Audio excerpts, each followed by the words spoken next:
Welcome to another segment of Spotlight on Frazee. I'm your host, Hank Ludke, and I'm here today with Larry Stephenson, Frazee Street Supervisor. Hi, Larry. How you doing? Good. How you doing today? Tremendous. So you're down here at a job site? Yeah, I was looking at the sign here. What does that sign behind us mean? Well, you know, when people see road closed signs, that mean the road is normally closed for a particular reason. In this case, we're doing some water and sewer renovation to try to improve our whole infrastructure to the southeast side of town. And we're sitting here on Highway 87, just across from Maine, and the project is going under County Highway 10. Exactly, and the railroad tracks, and that was quite an undertaking there. We had they did a jack and bore with a new casing under the railroad tracks, and it previously didn't have that.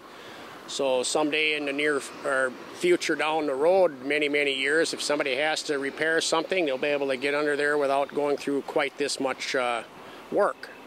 Well, I think it's a tremendous thing. The bad thing is, of course, the main intersection from the center exit of Frazee is closed. Yeah, we got quite a few road closures for this little project, but there's other ways to get around town. We got our Highway 29 crossing on the other end, and we can go under the Black Bridge down on the other end of town. So read the detour signs, and it definitely helps you out.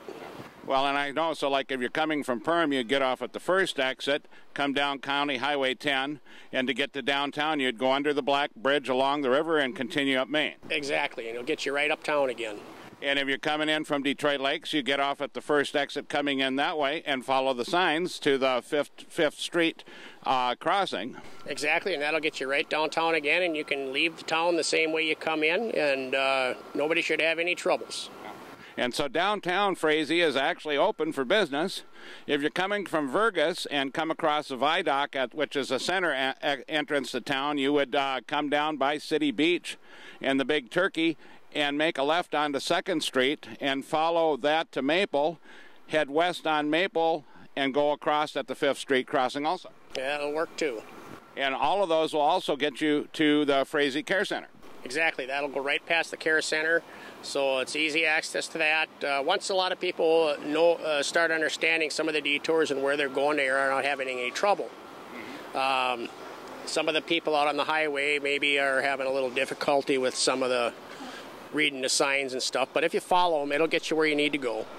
And how long are we looking at the project continuing? What's the deadline on this? They're looking at probably the middle of October, but hopefully within the next couple of weeks we might have a couple of these intersections that will be travelable. So hopefully that'll help the situation out some at that point. Yeah, I know it's been kind of rough on everybody, but letting you know out there in TV3, yes, Frazee is still here, regardless of the signs, but pay attention to the signs. We had one vehicle on the west crossing end up going around the barriers, and there was no crossing there at that point, and he crashed his car and blew his airbag. Well, yeah, we had a couple of incidents like that, and there again, people drive around in signs that they're not supposed to be, and they end up in a situation. Well, I appreciate you being on the show, Larry, you know, and it's a project that we know that needed to be done. There's no sense waiting for some type of a major environmental disaster to do something like this when we know we have issues. Yep, and this was one of our main supplies to our south side of town, so we figured we better get it done now, because if down the road we have a trouble, it would have been quite a bit of a backup for a lot of people. All right. Thank you for being on the show, Larry. You bet. We'll see you later, Hank. All right. Have a great day. And with that, we'll be right back with another segment of Spotlight on Frazee. Welcome back to Spotlight on Frazee. For this segment, we're going to talk a little bit about the canoeing and kayaking on the river. Now, there is an official map for the route that starts up by Rochard and goes all the way to Breckenridge, Minnesota. And it's 156 miles. And as we've talked about in the past, and you've seen segments where we've showed Jason Sanis Van Huysen canoeing on the river, and he's been the lead on the Frazee Area Canoe and Kayak Club this year. Water's high, running great, but the last outing on September 11th, down by Fergus Falls, we had 13 people and one dog show up. cottonwood had fallen in the river, and one of the canoes got sucked underneath, and the guy got injured, the canoe got damaged. So what you need to remember is, yes, it's a great, beautiful time of the year to be out on the river. Remember that the current is probably running 250% right now. So be careful, pay attention, enjoy the beauty and the nature of the trail, because it's just fabulous this year. And here at Frazee, the water level is as high as it's been all year on the Otter Tail River.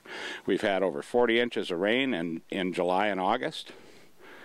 Coming up into September now, it's slacked off some, but there's still a lot of high water. A lot of water in Minnesota. The ducks are out on the river, the wood ducks are around, the colors are changing, and it's gorgeous. So if you get a chance, get out on the river, enjoy yourself, but like I said, safety first. Be careful. You never know what you're going to run into. You know, we're still, the river is wild, and it's its own part of Mother Nature, and we have to respect Mother Nature. So wear your life jackets, carry safety equipment, your first aid kits with you, and never go by yourself if you can help it. Always keep in touch so that somebody knows if you're out on the river. So if they don't hear from you, they come looking for you. So just be safe out there. And of course, other things that we have coming up, I don't know if we'll have another float in October yet or not. It just depends on what the weather does. If it continues to be warm, then we'll see another float in October. Right now it's not scheduled, and when it does, I will let you people in TV3 land know what's going on. Also this month, coming up October 3rd, we have the 14th annual Oktoberfest here at Frazee, and it'll be at the Frazee Event Center, noon to 8 that day. We've got Dane Dutchman out of Sleepy Eye and Larry Olson out of Lake Denton. Tickets are $10. Food is available on premises, and also there's a cash bar. So get your lederhosen on and come on over and for a day of polka. And I mean, hopefully we have a building left when they get done. They usually dance the dance floor off. Also, every month this year, we have had a polka night once a month in the White Pine Room in the basement of the Frazee Liquor Store. And this month coming up is no exception. October 16th, 7 to 10 p.m. is the Albert Mickish Band will be in the basement of the White Pine Room. So, you get them happy feet going. Feel like you want to do something. If it's raining and one of these dates work for you, you come on over to Frazee here, and you can polka a little bit, drink a little German beer, eat some fine German food, because I'll be cooking, and come and say hi to everybody. And also, as I said, enjoy the river. And it's that time of the year. Summer's over. Let's enjoy fall. Get out there. Enjoy your kids' fall sports. Enjoy the beauty of our great state. And with that, we'll catch you next week on Spotlight on Frazee. Hug your dog, pat the kids on the head, kiss your wife, and wave at the neighbors. We'll see you next week.